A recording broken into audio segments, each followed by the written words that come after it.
Roger Stone here. Your dollars are losing ground, but gold isn't. American Sovereign Bullion helps you protect your wealth through real, tangible assets. Through their nationwide wholesaler network, you get some of the best pricing on gold and silver delivered straight to your door. Since 1912, the U.S. dollar has lost 97% of its purchasing power. Meanwhile, gold continues to prove its strength. So call 844-272-2428. That's 844-272-2428. Or visit dyingdollar.com to request your free gold and silver guide. That's dyingdollar.com. Listen, all you New Yorkers. Taxi. Okay, man, we're looking around. This is the 77 WABC minicast. Former great U.S. Congressman for the better part of 4 decades in Homeland Security. He's done it all, and he basically runs Long Island. So LaPetri wants to win. It's all about King. And who's my friend now running against Laura Gillen? I like this. What's her name again? I like her. Well, she was in Janine Driscoll. Yeah, Driscoll, Pete. I mean, Pete, you're basically in charge of like all the politicians on Long Island. Yes, you're like the Godfather. No, Joe Caro is the man. Don't get me in trouble. Joe Caro is the man. I've known Joe for 50 years. He's the guy that brought the Republican Party back. He's on top of it all. I jump in every now and then when he asks me to, but no, Joe's the man. Joe's the man. How do we look in those two races specifically, Driscoll and LaPetri? I think LaPetri's coming on next week. How do we look in those two races moving forward? I actually lived in Janine's district, so besides knowing her a long time, I live in her district. I think she's got a real shot. I'm going all out with her. I think if she really is developing a very strong local following, where her end of town, which is right near New York City, unfortunately, and she spreads out east. She's doing a great job. She really resonates with working people. She got 4 or 5 kids. Son's a cop.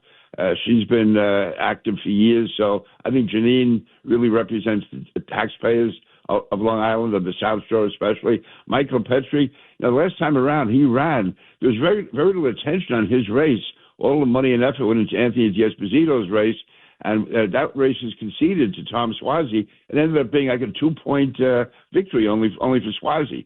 So there's a question if we had done more for Michael Petrie, he would have won that. So now he's off and running. He also had a 2-year head start from the night he lost until now. He's been going full steam and raising money, going door to door, up and down the streets, everywhere. Michael Petrie is a real hustler, a real hardworking guy. So I think we can take both of those seats back. We really do. But I got to tell you something, Sid. Last night I was out to dinner with Rosemary, Melissa and Lance, Bill Flanagan, Natalie, good friends of mine, at Caramia Restaurant in Seaford. Everything was going great. And this woman comes up to me and she goes, "I love you. I voted for you every time you're in Congress. You're absolutely outstanding. But I really love Sid Rosenberg." That ruined my whole night. It happens. Melissa and Rosemary wouldn't let me forget it. Pete, it happens to you. If I'm wrong, because I know you, it must happen to you 4 or 5 times a week. Let's be honest. I hate it. Yes, it is true. So the woman, with that, I turned my back and tried to walk away, and Rosemary's laughing. It was terrible. Ruined my whole night. Well, you know what? For what it's worth, your county specifically, if I ran for office, I'd win. I'm very popular. I go to events for Mazi Phillip. I go to events for Bruce Blakeman. Initially, when and Bruce Blakeman admits this, he gives me a majority of the credit for beating Laura Curran the first time. I would go out there, Pete, as you know, to actually for him and for Ann Donnelly, the great district attorney. And they would come out in big numbers. So, listen, I work in Nassau County. The fans like me because they are the real Americans. Not every one of them is a MAGA person, not all big President Trump people, but those are the real Americans. That's why I resonate in that county. Well, you saw that when you went to Officer Dilla's funeral. The American flags were everywhere. The blue ribbons were everywhere.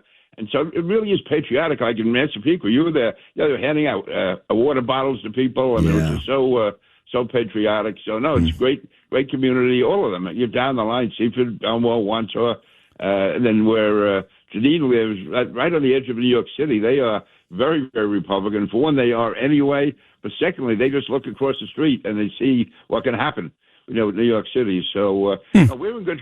Joe Caro's brought it all together. I think it was always there. It started to slip a bit, and then when Bruce won in 2021 and Ann Donnelly won in 2021, Pat Ryder being the police commissioner, all of that, is really what guys like you and the people in Belle Harbor love. I mean, it's very patriotic, very pro-cop, very pro-military. And they, even when they have differences here or there with the country, they would never, ever, ever think of burning the American flag. Oh, God, no. Being anything disrespectful about the government. Never. They love America. No, they do. No, it's only one place that seems a little confused as of late. The kids are running wild. I had this conversation with Bruce Blakeman last week, and then I find out the same place, no one actually signed up to run for mayor. Bayville, what is going on in Bayville? They don't have a mayor. The kids are running wild. What's going on? Yeah, that is way up north. I represented Bayville for a while years ago. I don't know. It's sort of remote from Nassau County. I really can't speak to what's happening. I can't believe they don't have a candidate for mayor. I mean, how crazy can you get? And we do have these, let's face it, sporadic instances of violence break out with kids, whether it's cars, whatever. But the thing is, the cops go in. Pat Ryder takes care of that. We've never had anything get out of control.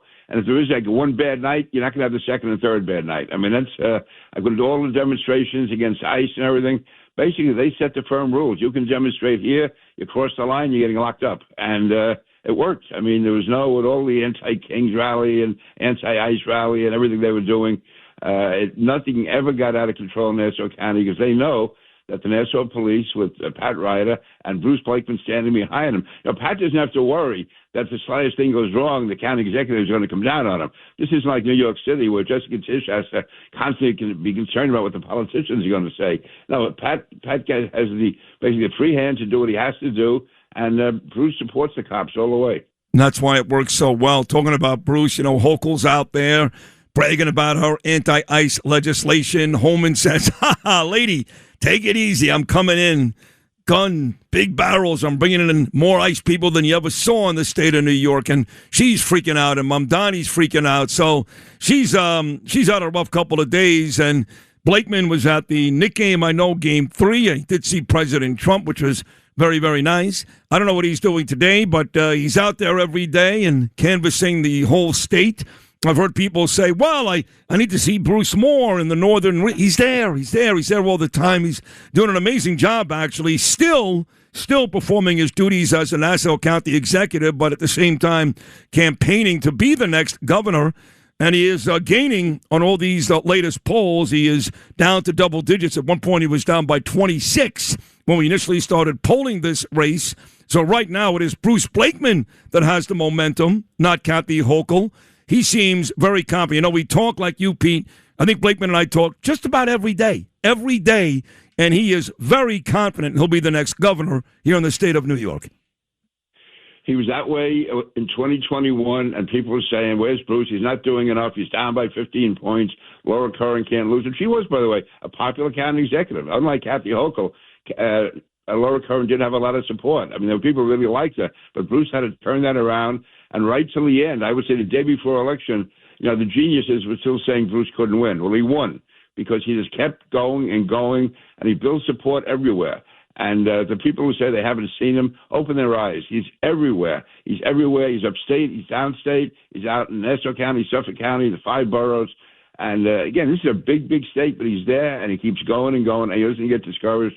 And not only are Bruce's numbers going up, more importantly, Kathy Hochul's numbers, as far as I know, every poll I've seen, she's still under 50%. And if you're the incumbent and you've been in office 5 years and you can't even get half the people of the state to say they want to vote for you, you're in trouble. Those are votes that are there for Bruce to get, and he's working as hard as he can to get them. And I'm confident he's going to get them.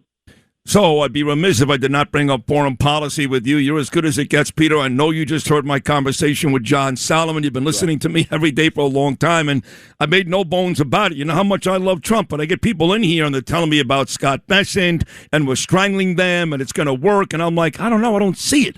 I wanted Trump to light the skies up. You know that, Pete. I was adamant about it 2 months ago. So I keep saying, come on. You can strangle them financially. They don't care. They don't care if their people go hungry. The guys that are in charge, they're eating fine. Some of them may be in trouble. They flee to Afghanistan. But for the most part, the guys in charge, they're fine. There's only one way to end this. It's not by strangling them economically. We got to blow the doors off. I've been saying it for months. Solomon thinks the time is now. What do you think? I do. I think, and I'm trying not to be critical here. I think President Trump underestimated Iran, and that Iran is not Venezuela. It's not Armenia or Azerbaijan. These are fanatics. They will fight and fight and fight. They've been planning for this for years. They've been defending against it, preparing their defenses for years. And it's not a real estate deal, and it's not dealing with countries like Venezuela. And he's got to hold on. When you say it's not a real estate deal, and you know I love you. To me, that sounded like a veiled shot at Steve Witkoff. It's not veiled. It's a shot. What he's doing there. Does he have any idea of Middle Eastern history or what's going on? No. I mean, because in there, it's not a deal to be made with Iran. It has to be subjugation. They have to realize that they're going to be destroyed and they've absolutely nothing left. These aren't people that you can, split the difference with. It's not like, trading 58th Street for 59th Street or one hotel for another. This is blood and guts. These are animals, these people over there. Those people the average Iranian, the Persian, they're excellent people. A lot of them have come to Nassau County, and they've done a phenomenal job, especially in areas like Great Neck, which used to be 90% Democrat. It's now Republican because the Persian community moved in there. They're great. But the leadership, the IRGC, those Ayatollahs, they are they're madmen, but they're not. They have crazy ideas, but they will do everything. They're smart. They will do everything they can to stay in power, and you can't threaten them. They don't care if the whole country starves. No. And even they're willing to starve for a while. This isn't like a guy like Maduro who was just trying to build up money and power for himself. These people are committed to a deadly evil cause, starting with the fact they hate Israel, they hate Jews, and they hate Western civilization. And that's why we have to be careful. Listen, I agree with Bibi Netanyahu. Even if I didn't, the fact is we're not living in that lousy neighborhood. They're the ones who live next to murderers and killers. Yep. So every time we take strong action in Iran, which we should, well, the first ones to bear the brunt of that are the Israelis. Yeah. So Netanyahu's got to do what he has to do. He has not to. Because he's Netanyahu, but he's doing it to protect his country, just like we would. If you said if Brooklyn were attacked, or Cincinnati were attacked, or Long Island were attacked, or if, let's say the Mexican cartel started firing across the border, we'd bomb the hell out of Mexico. That's right.